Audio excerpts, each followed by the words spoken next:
Assalamu alaikum class. I hope all of you are fine. Today we are going to start chapter number 7 which is oscillations. So इसका first topic 7.1 भी oscillations का ही है. ठीक है, oscillations क्या होती हैं उसको जानने से पहले कुछ टर्म्स हैं, harmonic motion and periodic motion. तो वो मैं आपको बता दूं कि हार्मोनिक मोशन और पीरियोडिक मोशन क्या होती है. उसके बाद हम लोग चलते हैं oscillations पे. ठीक है, तो हार्मोनिक मोशन क्या है, कंप्लीट डेफिनेशन तो मैंने नहीं लिखी. इसमें क्या है, when a particle execute repeated movement about a mean position is said harmonic motion. ठीक है, कि जब कोई पार्टिकल एग्जीक्यूट करता है रिपीटेड मूवमेंट, ठीक है, रिपीटिशन जब उसकी मूवमेंट में होती है about mean position is known as harmonic motion. ठीक है, इसके अलावा पीरियोडिक मोशन है. पीरियोडिक मोशन में क्या है कि if the motion is repeated at regular interval. ठीक है, कि मोशन रिपीट तो हो रही है, वो तो हार्मोनिक भी है कि जब रिपीट होती है मीन पोजीशन पे, लेकिन रिपीट हो रही है साथ में उसके जो इंटरवल्स हैं वो रेगुलर इंटरवल्स के साथ रिपीट हो रही है, तो हम लोग कह सकते हैं कि ये क्या है, पीरियोडिक मोशन है. ठीक है, अब चलते हैं ऑसिलेशंस की तरफ. तो ऑसिलेशन जो है इन दोनों का कॉम्बिनेशन है.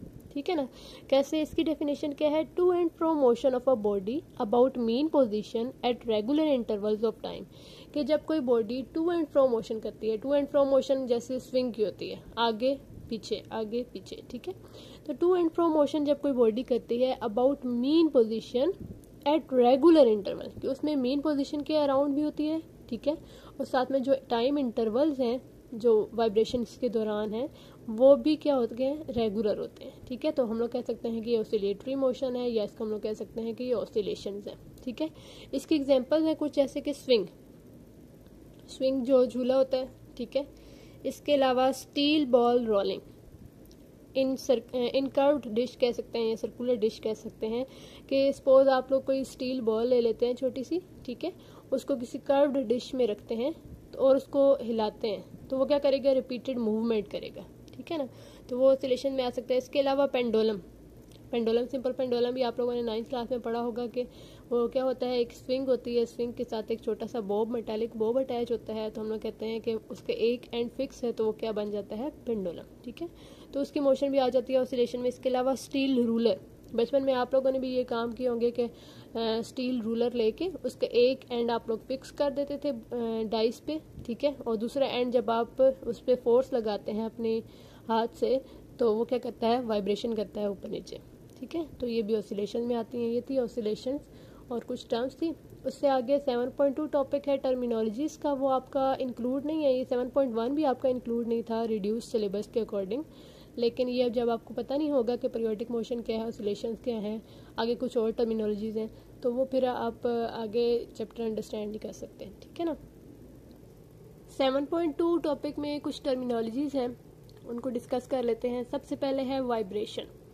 वाइब्रेशन को देखने से पहले अगर आप लोग पहले इसकी डायग्राम अंडरस्टैंड कर लें. ये सपोज मैंने एक सिंपल पेंडुलम बनाया है. ठीक है, ये सिंपल पेंडुलम की ये मेन पोजीशन है जहाँ पे वो इक्विलिब्रियम पोजीशन पे, ओरिजिनल पोजीशन पे होता है.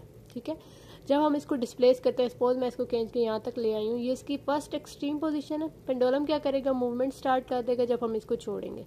इधर आएगा पहले मीन पे, मीन से फिर आगे वो चला जाएगा इनर्शिया की वजह से. ठीक है, फिर वो इधर से इधर आएगा और फिर इधर से इधर जाएगा, फिर इस तरह. तो ये अपनी ऑसिलेशन रिपीट करता रहता है. ठीक है ना, तो हम ये कह सकते हैं कि ये इसकी मीन पोजीशन है और ये दोनों जो है इसकी एक्सट्रीम पोजीशन है. ठीक है, तो अब वाइब्रेशन क्या है, वाइब्रेशन में है complete round trip about mean. मैंने पूरी नहीं लिखी.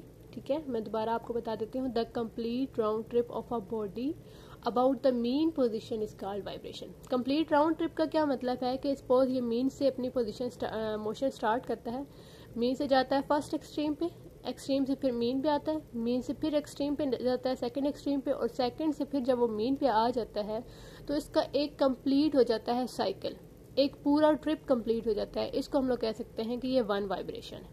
ठीक हो गया, तो इस वजह से मैंने कहा है complete round trip of a body about mean position. ठीक हो गया, यानी मीन से फर्स्ट एक्सट्रीम, एक्सट्रीम से मीन, मीन से सेकंड एक्सट्रीम, एक्सट्रीम से दोबारा जब वो मीन पे आ जाता है तो हम लोग कह सकते हैं कि इसका एक साइकिल कंप्लीट हो गया. तो ये होती है वन वाइब्रेशन. नेक्स्ट है टाइम पीरियड. सेकंड टर्मिनोलॉजी है टाइम पीरियड की. टाइम पीरियड क्या है, the time required to complete one vibration. एक वाइब्रेशन कंप्लीट करने के लिए उसको जितना टाइम रिक्वायर्ड है उसको हम लोग कह सकते हैं कि ये क्या है, टाइम पीरियड है। ठीक है, कैपिटल टी से रिप्रेजेंट करते हैं इसको। इसके अलावा फ्रीक्वेंसी जो होती है वो रेसिप्रोकल होती है टाइम पीरियड का। ठीक है, यानी 1 आवर टी होती है, या आप लोग इसकी डेफिनेशन हम लोग यूं कह सकते हैं कि number of vibrations in 1 second, कि 1 सेकेंड में वो कितनी वाइब्रेशंस करता है, वो बॉडी या पेंडुलम जो भी है वो कितनी वाइब्रेशंस करता है 1 सेकेंड में, तो वो उसकी होती है फ्रीक्वेंसी। ठीक है, इसके अलावा मैंने आपको बताया कि क्या होती है फ्रीक्वेंसी, रेसिप्रोकल होती है टाइम पीरियड का। तो इसका यूनिट भी देख लेते हैं। यूनिट इसका क्या है, हर्ट्स। ठीक है, एच और स्मॉल जी से रिप्रेजेंट करते हैं, यूनिट है इसका हर्ट्स, और ऐसा यूनिट जो है वो हर्ट्स है। इसके अलावा इसको साइकिल पर सेकंड में भी ले सकते हैं, साइकिल पर मिनट में भी ले सकते हैं, यानी CPS, CPM एंड CPH, यानी कि साइकिल पर आवर। ठीक है ना, तो 1 हर्ट्स जो है वो किसके इक्वल होते हैं, 1 CPS के, 1 साइकिल पर सेकेंड के। ठीक हो गया। अब नेक्स्ट टर्म है डिस्प्लेसमेंट। डिस्प्लेसमेंट क्या होता है जी, डिस्प्लेसमेंट है कि कोई बॉडी अपनी मेन पोजीशन से कितना डिस्टेंस कवर करती है। ठीक है ना, at any instant distance of vibrating body from main position या मेन पॉइंट, कि किसी भी इंस्टेंट पे अगर हम लोग देखना चाहें कि वो बॉडी कितना कितना डिस्टेंस कवर कर चुकी है अपनी मेन पोजीशन से, तो हम लोग कह सकते हैं कि वो डिस्प्लेसमेंट है। ठीक है, एक्स से रिप्रेजेंट करते हैं, जिस तरह ये मैंने बनाया है, ओ इसका मेन पॉइंट है, ये ए फर्स्ट एक्सट्रीम है, और ये वाले जो बी है सेकंड एक्सट्रीम है। ये बॉडी यहाँ से यहाँ पे जाएगी, फिर यूं जाएगी, फिर यूं जाएगी, इस तरह ये चलती रहेगी। तो मेन से सपोज ये आपके पास मेन पोजीशन है ओ से लेकर यहाँ तक ये डिस्टेंस हो गया एक्स, ओ से लेकर यहाँ तक ये भी एक्स हो गया, ओ से लेकर नेक्स्ट पॉइंट तक एक्स हो गया। ए पर नहीं, जब ए पे वो पहुंचेगी तो वो फिर डिस्प्लेसमेंट नहीं होगा, वो बन जाएगा एम्पलीट्यूड। ठीक है ना, तो किसी भी इंस्टेंट पे जब कंप्लीट उसका राउंड ट्रिप नहीं होता, किसी भी इंस्टेंट पे आप लोग ले सकते हैं कोई पॉइंट, तो मेन पोजीशन से उस पॉइंट तक का डिस्टेंस जो होगा वो होगा डिस्प्लेसमेंट। ठीक हो गया। तो नेक्स्ट टर्म है आपकी एम्पलीट्यूड। एम्पलीट्यूड को हम लोग एक्स नॉट से रिप्रेजेंट करते हैं। ठीक है, डिस्प्लेसमेंट अभी आपने पढ़ा उसको एक्स से रिप्रेजेंट करते हैं, और एम्पलीट्यूड को एक्स नॉट से रिप्रेजेंट करते हैं। डिस्प्लेसमेंट होता है किसी भी इंस्टेंट पे मेन पोजीशन से आपका डिस्टेंस, बॉडी का डिस्टेंस। ठीक है ना, और एम्पलीट्यूड क्या होता है, मैक्सिमम डिस्प्लेसमेंट फ्रॉम मीन।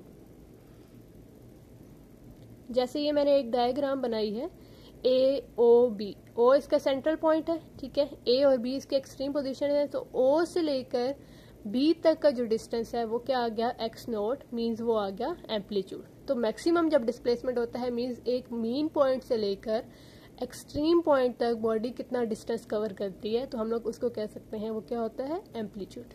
ठीक है, तो नेक्स्ट टर्म है एंगुलर फ्रीक्वेंसी। एंगुलर फ्रीक्वेंसी को हम लोग डिनोट करते हैं ओमेगा से। ठीक है, ये डब्ल्यू की तरह है ओमेगा। ओमेगा होता क्या है, नंबर ऑफ रेवोल्यूशंस पर सेकेंड। आप लोगों ने अभी फ्रीक्वेंसी देखी थी कि 1 सेकेंड में कितनी वाइब्रेशंस होती हैं, तो हम लोग उसको कहते हैं कि फ्रीक्वेंसी है लीनियर में। ठीक है, जब हम लोग एंगुलर का केस लेते हैं, मीन सर्कुलर का केस लेते हैं, कि नंबर ऑफ वाइब्रेशंस या नंबर ऑफ रेवोल्यूशंस के कितने कंप्लीट राउंड ट्रिप होते हैं 1 सेकंड में, हम लोग उसको कह सकते हैं कि वो क्या है, एंगुलर फ्रीक्वेंसी ओमेगा। अब इसका फार्मूला क्या है कि आप लोगों के सामने मैंने लिखा हुआ है, omega is equal to theta over T. ठीक है, थीटा बाय टी। थीटा इसमें क्या है, एंगुलर डिस्प्लेसमेंट, और टी इसमें क्या है, टाइम पीरियड। थीटा हमारे पास कंप्लीट सर्कल के लिए क्या होता है, 2 पाई, तो ये 2 पाई ओवर कैपिटल टी आ जाएगा। ठीक है, अगर हम लोग 1 ओवर टी को अलग से करें तो ये आ जाएगा 2 पाई इंटू 1 ओवर टी, और 1 ओवर टी क्या होता है, रेसिप्रोकल है टाइम पीरियड का, मीन ये क्या होती है, फ्रीक्वेंसी। इस वजह से ओमेगा आ जाता है 2 पाई एफ। ठीक हो गया, तो ओमेगा आपके पास क्या है, एंगुलर फ्रीक्वेंसी है जो 2 पाई एफ की इक्वल होती है। मीन्स अगर आप लोग लीनियर की फ्रीक्वेंसी को 2 पाई के साथ मल्टीप्लाई करें तो तब आपके पास आ जाती है एंगुलर फ्रीक्वेंसी।